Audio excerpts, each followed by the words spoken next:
निचोड़ को समझकर जो अध्यात्म ग्रंथों में जिस तरफ हमारी दृष्टि को उन्मुख कराया गया है, हम भी हमारी दृष्टि को इसी अनुसार बनाएं और उस एकत्व विभक्त भगवान आत्मा का अनुभव करें। इसी मंगल भावना के साथ अपनी वाणी को यहीं विराम देता हूँ। सभी से सादर जय जय।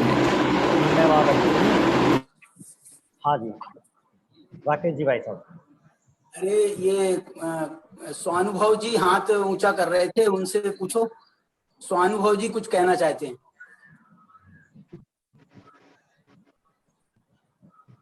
स्वानुभव जी, सोनू जी। हाँ, मेरा खाली एक जिज्ञासा थी, विद्वत गण बैठे हुए हैं इसलिए, ये अध्यात्म और आगम का ये विभाजन मूल ग्रंथों में भी कहीं इसका उल्लेख आता है क्या, आचार्यों के? मूल ग्रंथ देना है, दो आप दो ना, आपको पहले देना है, बाद में सबको देना है। देखिए, ऐसा संकेत तो अनेकों स्थानों पर मिलते हैं और द्रव्य संग्रह ग्रंथ में देखें और द्रव्य संग्रह की 14वीं गाथा की टीका जो ब्रह्मदेव सूरी द्वारा लिखी है, उसमें आप पहली गाथा में देखेंगे तो मग्न हुआ ठाणे, इस तरह से एक तरह से जो पूरा आगम का प्रतिपाद्य जो जीव है उसकी बात कही। और वहीं दूसरी पंक्ति में जब हम जाते हैं तो सब्बे शुद्धा शुद्ध नया, तो इस तरह से दूसरी पंक्ति में अध्यात्म की स्थापना वहां पर मूल गाथा में नैमित्त शांति देव द्वारा देखने को मिलती है। और वहीं उसका बहुत ही सुंदर व्याख्यान टीका में भी किया है, जहां पर 14 ही गुण स्थान, मार्गण स्थान और 20 प्ररूपणा के माध्यम से आगम ग्रंथों में वर्णित जो जीव है उसकी चर्चा वहां पर ब्रह्मदेव सूरी ने की। और उसके पश्चात जो अध्यात्म से परम शुद्ध निश्चय नय का या शुद्ध द्रव्यार्थ नय का जो अध्यात्म का विषयभूत, अध्यात्म में दर्शाया गया जो तत्व है जो कि दृष्टि का विषयभूत है, ऐसे शुद्धात्मा की चर्चा ब्रह्मदेव सूरी ने की है। तो ये तो मैं सिर्फ एक ग्रंथ का आपको एग्जाम्पल दे रहा हूँ जो भी हाल ही में पढ़ने में आया था इसी लेख को तैयार करते समय।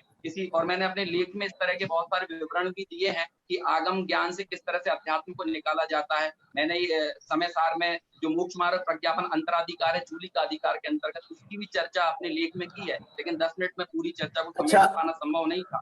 नहीं अंकुर जी, प्रश्न मेरा अंकुर जी मेरा एक प्रश्न ये है कि क्या हम ऐसा कह सकते हैं, सुन रहे हैं आप?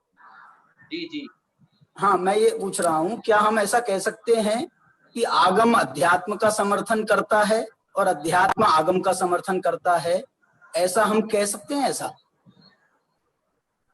देखिए, आगम अध्यात्म का समर्थन करता है ये तो कहा जा सकता है, लेकिन जब हम अध्यात्म को मतलब हम खासतौर से एवं भूत नय से देखने ही जाएं तो अनेक स्थानों पर हमको ऐसा लगेगा कि अध्यात्म जो है वो आगम का समर्थन नहीं करता। समय सार की स्थापना ही जिस पृष्ठभूमि पर हुई है, वहीं आचार्य कुंद ये बात कहते हैं कि भाई आपने अभी तक बंद की कथा तो बहुत सुनी है, लेकिन एकत्व विभक्त भगवान आत्मा की कथा नहीं सुनी। तो समय सार जो स्थापित ही होता है वो एक तरह से हमें ये कह सकते हैं कि आगम में जो वर्णित पूरी जो एक पूरी श्रृंखला थी जो चली आ रही, जो आगम पद्धति थी, उसका कहीं ना कहीं कथनचित तरह से निषेध करके आगे बढ़ता है। लेकिन उसे हम पूरी तरह से निषेध इसलिए नहीं कह सकते क्योंकि यदि अध्यात्म पूरी तरह आगम निरपेक्ष हो जाएगा तो फिर जैनों में और वेदांतियों में कोई फर्क नहीं रह जाएगा, क्योंकि आगम का ही जो हम जो है ना,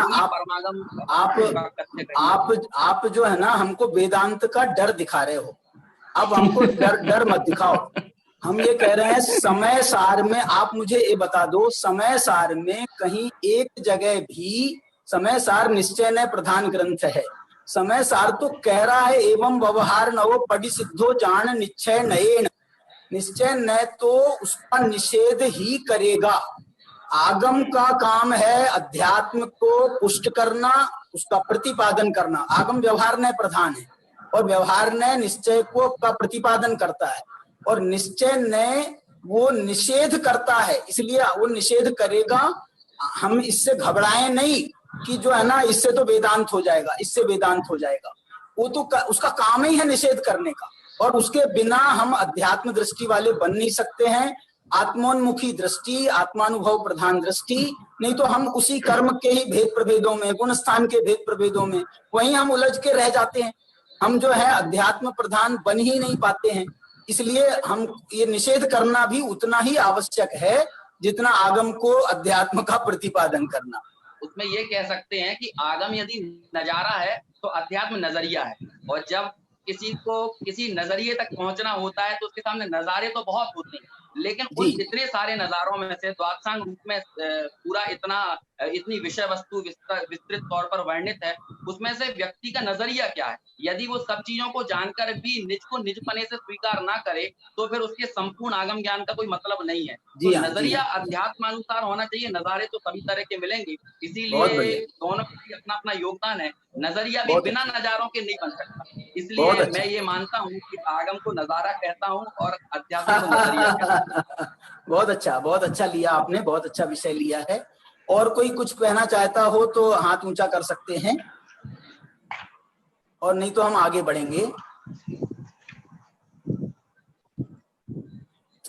हाँ जी ऋषभ जी, आगे बढ़ेंगे। चलिए, बहुत बढ़िया, बहुत सुंदर चर्चा। आगम यदि अंशी है तो अध्यात्म उसका अंश है। अंश अपने अंशी का न सर्वथा निषेध कर सकता है, निषेध भी करेगा तो मर्यादा में रहकर, और स्थापना भी करेगा तो मर्यादा में रहकर। ऐसी मार्मिक चर्चा।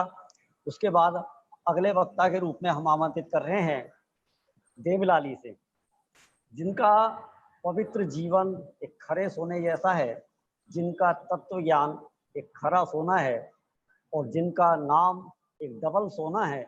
ऐसे ब्रह्मचारी हेमचंद जी हेम देवलाली से हमारे बीच अगले वक्ता के रूप में पधार रहे हैं। आपका विशेष परिचय तो आपकी तत्व ज्ञान की गहरी पकड़ है, फिर भी आपने लौकिक क्षेत्र में इंजीनियरिंग जैसी उच्च शिक्षा प्राप्त करके भारत की BHEL जैसी कंपनी में आपने कार्यभार संभाल कर अपनी सेवा दी है।